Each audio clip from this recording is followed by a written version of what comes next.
this week's episode, we'll take you down to the auditorium for the band concert and all the way to the Grotto in downtown Portland to hear from the choir. The diversity and the second unity for this assembly. With the amazing performers from the event later in the show. Howdy Hawks, I'm Logan G. And I'm Coacher. This is your Hawk Talk News. To start off, let's go to Luca with the weather and schedule. Thank you, Kosher. The forecast this week will be raining all week, with highs of 40s and lows of 30s. And lastly, this is the last day before winter break, Skyhawks, so stay in there and go Hawks. Luca Mitchell, Hawk Talk TV, back to the studio. Last Friday, we celebrated one of the high points of the school year with the annual Diversity Assembly. From the Parade of Nations to the incredible individual performances, the assembly is a chance for students to share part of their culture and themselves on a big stage. Putting yourself out there in front of the whole school isn't easy. We talked with three students with the stories behind the performances. When I was really little, my mom made me to go to Chinese school, and as one of the after-school activities, it was yo-yo or dance. And I hate dancing, so I did yo-yo.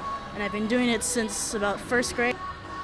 Indian dance, and it's like really related to our culture, and I think it's important, like it's diversity and it's like a unity for this assembly today.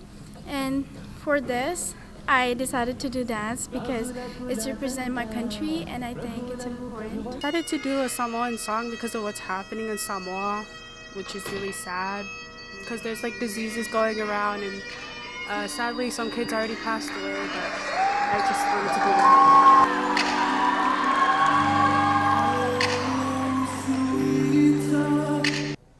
Also, our jazz, concert, and wind ensemble bands wrapped up their winter concerts last week. They worked hard in preparing for these and had a successful turnout. Let's take a listen.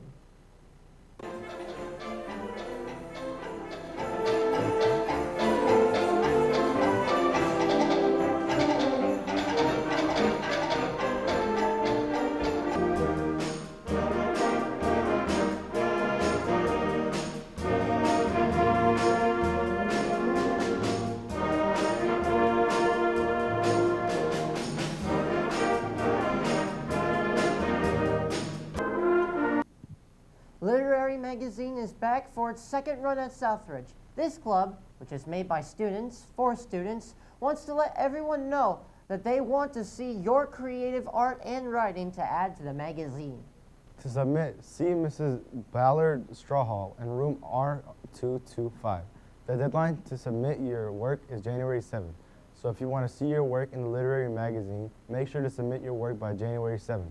The club also meets every Tuesday at 2:45 and are welcoming new members with open arms.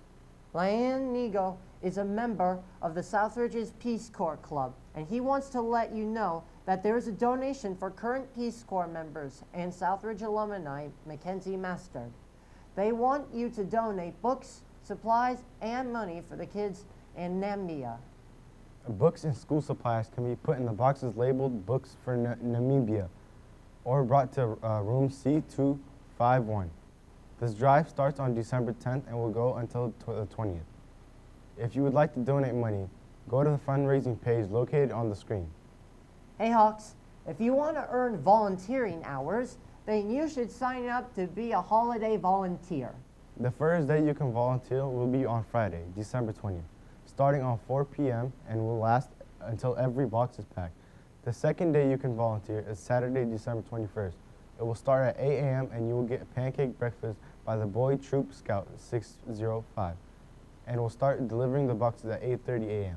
If you want to help volunteer, then look for a green flyer and sign up online. Need some quick snacks after school? After school snacks is a thing for you. Every Monday through Thursday, 2:30, feel free to go down to the cafeteria for some free snacks. This past week, our Southridge athletes were busy with their games, matches, and meets. Let's go to Ariana with more information. Hey Hawks, the boys basketball team played last Friday the 13th and lost their game against Liberty. They ended with a final score of 59-63.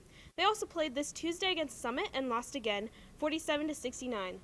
Their next game is Friday at 8 p.m. at Lake Ridge High School. The girls basketball team also played last Friday and won their game against TIGARD. Their final score was 65-57.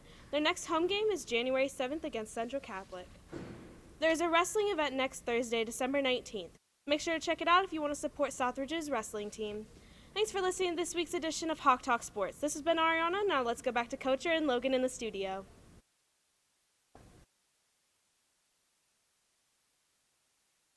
Take a listen.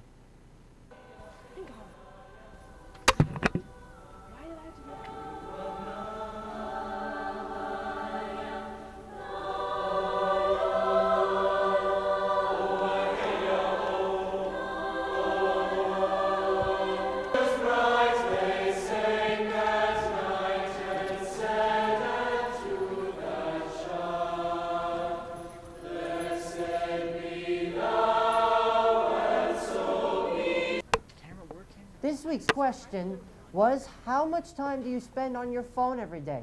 Let's go to Owen for the answers. My name's Owen Bailey. Welcome to Question of the Week. This week's question, how many hours of time do you spend in your phone per day? So how many hours of time do you spend in your phone per day? 3 hours a day. Like 3 to 4 hours probably. I'd say probably 4 to 5 hours. Probably like 3 or 4 hours. This has been another installment of Question of the Week. Back to you in the studio. Thank you, Owen, for the great question of the week. Are you interested in helping with the production of Hawk Talk? Do you want to learn about the process of writing a newscast? Instead of waiting to forecast to next year, you can start now. Talk to your counselor to have TV news added into your second semester schedule. Class would be in 5th period, so make sure you keep that in mind when you ask to make the swap.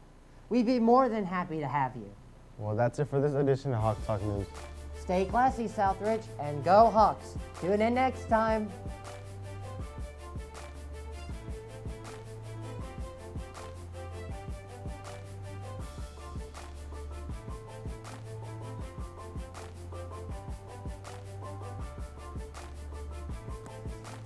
We're done? Yeah.